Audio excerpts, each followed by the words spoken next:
दोस्तों keyboard computer में एक इंपॉर्टेंट रोल प्ले करता है और कीबोर्ड डिफरेंट टाइप्स के कीज को कवर अप करता है, जिसमें से एक कैटेगरी ऑफ कीज की हम बात करें तो वो होता है होम कीज, जो कि कवर अप करता है insert, delete, home, and, page up and page down की को।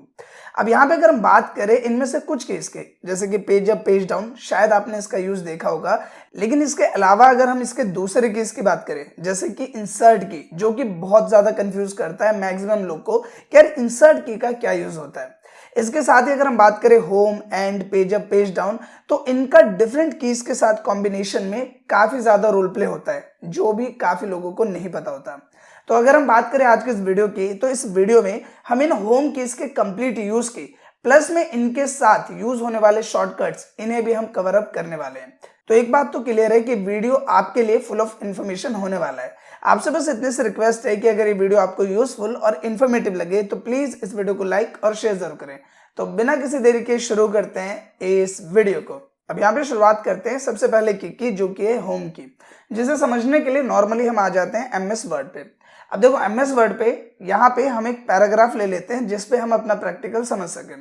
तो मैंने यहाँ पे लिखा इक्वल RAND ब्रैकेट शुरू और 20/20 का हम एक पैराग्राफ ले लेते हैं जिसपे हम इसका यूज समझ सके। तो 20,20 मैंने लिखा, तो 20/20 का एक पैराग्राफ सेट यहाँ पे आ जाएगा। मैंने किया एंटर और आप देखोगे कि एक लंबा चौड़ा पैराग्राफ मेरे सामने यहाँ पे आ गया। अब यहाँ पे अगर हम बात करें होम की और एंड की देखो अभी आप देखोगे कि जो ये मेरा कर्सर है ये स्टार्टिंग में शो कर रहा है। अगर यहाँ पे मैं एंड की को प्रेस करता हूं तो मेरा कर्सर कहाँ पे आ जाता है? एंड वाले प्लेस पे।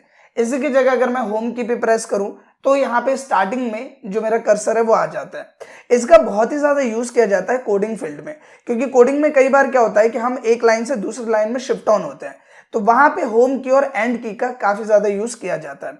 इसके साथ ही अगर हम होम और एंड की के शॉर्टकट्स की बात करें, तो अगर आप कंट्रोल की को होल्ड करके एंड की प्रेस करोगे तो आप बिल्कुल पेज के यानी कि डॉक्यूमेंट के एंड में आ जाओगे। जैसे कि आप देख रहे हो कि मैं बिल्कुल एंड ऑफ द डॉक्यूमेंट में आ गया। इसी के साथ अगर कंट्रोल की को होल्ड करके हम होम प्रेस करेंगे तो बिल्कुल टॉप ऑफ द डॉक्यूमेंट में हम यहाँ पहुंच जाएंगे। तो कंट्रोल की के साथ अगर हम होम की यूज कर रहे हैं तो टॉप ऑफ द डॉक्यूमेंट, और कंट्रोल की के साथ अगर हम एंड यूज कर रहे हैं तो एंड ऑफ द डॉक्यूमेंट। अब यहाँ पे बात करते हैं होम की और एंड की के एक और शॉर्टकट्स की।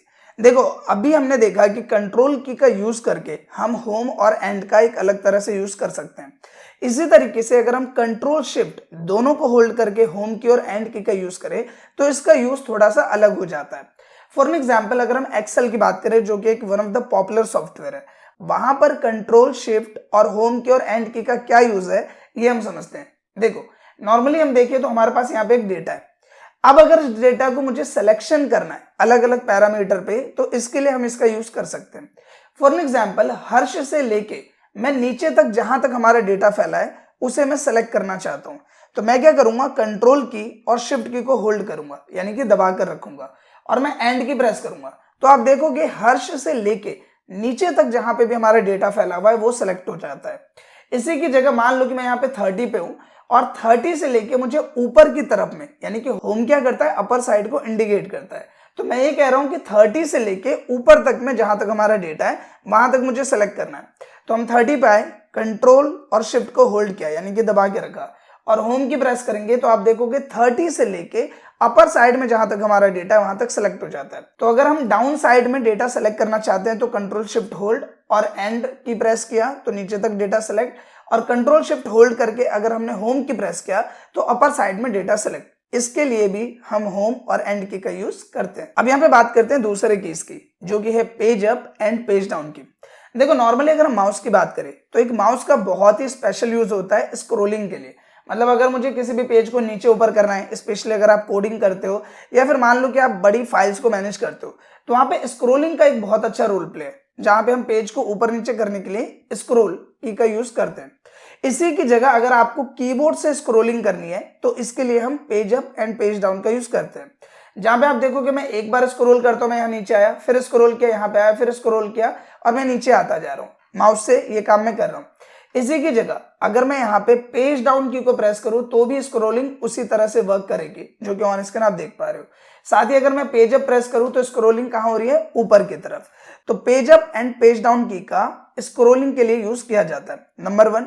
दूसरा यहाँ पे बात करें कि अगर हम एक्सेल में हैं और एक्सेल में आप देखते हो कि हम मल्टीपल शीट्स पर काम करते हैं, तो मुझे अगर एक शीट से दूसरी शीट पर स्विच करना है शॉर्टकट में, तो उसके लिए भी हम यहाँ पे पेज अप पेज डाउन का यूज करते हैं, लेकिन कंट्रोल की के साथ।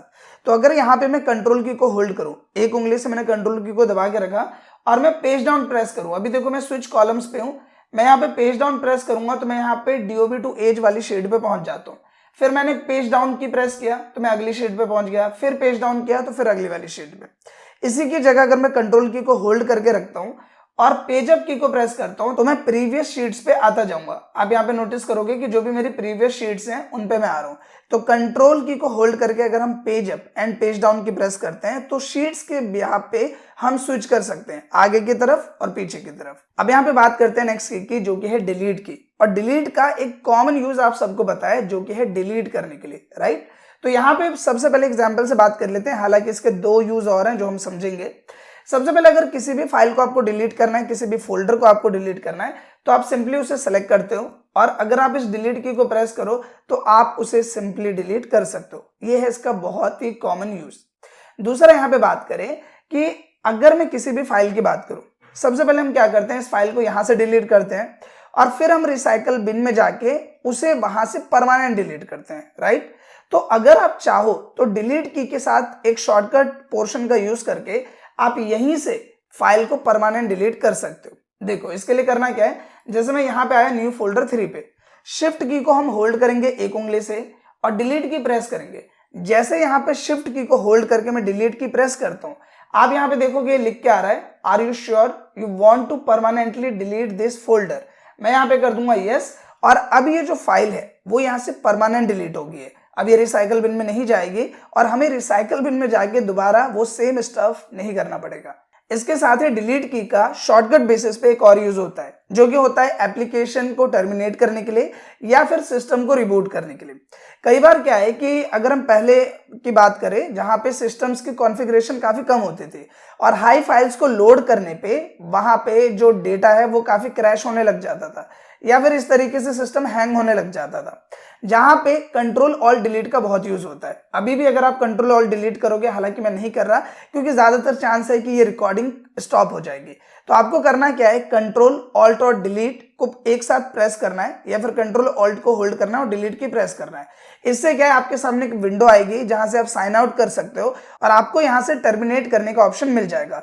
तो इस तरीके से अगर आपका सिस्टम हैंग हो जाता है और उस केस में सिस्टम को आपको रीस्टार्ट करना है तो कंट्रोल ऑल्ट और डिलीट की का यूज आप यहाँ पे कर सकते हैं। अब यहाँ पे बात करते हैं नेक्स्ट की जो कि है इंसर्ट की। और इंसर्ट एक कंफ्यूजेबल की है, मतलब सबका यूज आपको फिर भी पता होगा एक ना एक बिहाफ पे, लेकिन इंसर्ट की मैक्सिमम लोग को नहीं पता होता। और स्पेशली जो कोडिंग बैकग्राउंड के लोग हैं जो कि नोटपैड यानी कि कोड एडिटर्स यूज करते हैं, जैसे कि विजुअल स्टूडियो यूज कर रहे हो आप, टर्बो सी यूज कर रहे हो या फिर मान लो कि आप नोटपैड प्लस प्लस यूज कर रहे हो, वहां पे इंसर्ट की का एक बहुत अहम रोल प्ले। वो क्या है मैं आपको क्लियर करता हूँ। देखो मान लो कि मैं यहाँ पे लिख रहा हूँ, फॉर एन एग्जाम्पल मैं यहीं पे आया और मैंने इस तरीके से कुछ भी लिख दिया, इको वेलकम टू माई क्लासेस, इस तरह से मैंने कुछ भी लिख दिया, ठीक है। यहाँ पे इको वगैरह कुछ ध्यान मत देना अगर आप कोडिंग बैकग्राउंड के हो तो सिंपली मैंने यहाँ पे एक पार्ट ऑफ सेंटेंस या फ्रेज मैंने यहाँ पे लिखा हुआ है। अब यहाँ पे देखो इंसर्ट की का क्या यूज होता है। अभी जैसे मैं यहाँ पे हूं क्लासेस पे, ठीक है, और मैं यहाँ पे लिख रहा हूं न्यू, तो यहाँ पे क्या हो रहा है कि जो मैंने नया लिखा अभी वो क्या हुआ, वहां पे लिख के आ गया और क्लासेस को उसने आगे शिफ्ट कर दिया। तो यहाँ पे जो अभी पैटर्न यूज हो रहा है, यहाँ पे कर्सर के बिहाफ पे यूज हो रहा है, जिसको हम बोलते हैं ओवर टाइप मोड। इसमें क्या है कि आप कुछ भी लिखोगे वो लिख के आएगा और जो पहले से लिखा है उसको ये आगे शिफ्ट कर देगा। इसी की जगह कई बार आपने नोटिस किया होगा अगर आप कोडिंग करते हैं तो आपका जो कर्सर है वो आ जाता है कुछ इस तरीके से, एक माइनस के सिंबल या अंडरस्कोर की तरह यहाँ पे आ जाता है। अब अगर मैं यहाँ पे न्यू लिखूं NEW, तो आप देखोगे यहाँ पे क्या हो रहा है, वो ओवरराइट कर रहा है। इस मोड को बोलते हैं ओवरराइट मोड और ये एक्टिवेट हो जाता है इंसर्ट की मदद से। तो कई बार अगर आप नोटपैड प्लस प्लस यूज कर रहे हो, मान लो कोई और एडिटर यूज कर रहे हो और गलती से आपसे इंसर्ट की प्रेस हो गया, आपको नहीं पता आपने इंसर्ट प्रेस किया, गलती से प्रेस हो गया, तो कई बार जो कोडर्स होते हैं वो इसी चीज में बहुत ज्यादा परेशान हो जाते हैं, क्योंकि उन्हें ये नहीं पता होता कि ये दोबारा से ठीक कैसे होगा, और उस केस में वो अलग अलग एक्सपेरिमेंट करते रहते हैं। तो बेसिकली यहाँ पे अगर आप इंसर्ट की प्रेस करोगे तो ये कर्सर मोड में आ जाएगा, और इंसर्ट की प्रेस किया हमने तो दोबारा से ये यहाँ पे ओवरराइट मोड में आ जाएगा। तो दो मोड है यहाँ पे, जो कर्सर वाला है उसको हम क्या बोलते हैं, ओवर टाइप मोड, और जो ये वाला है इसको हम बोलते हैं ओवरराइट मोड। आई होप कि इंसर्ट की का यूज आपको क्लियर हो गया होगा। आशा करता हूं दोस्तों जो होम कीज है, जिसमें insert, delete, home and page up and page down, ये जो 6 की 6 कीज है, इनका क्या यूज है, क्या इनके शॉर्टकट्स है, ये सब आपको क्लियर हुए हो। अगर वीडियो आपको अच्छा लगा हो तो प्लीज इस वीडियो को लाइक करें, शेयर करें, साथ ही कमेंट करके अपना फीडबैक जरूर दें। मिलते हैं नेक्स्ट वीडियो में, तब तक के लिए थैंक यू।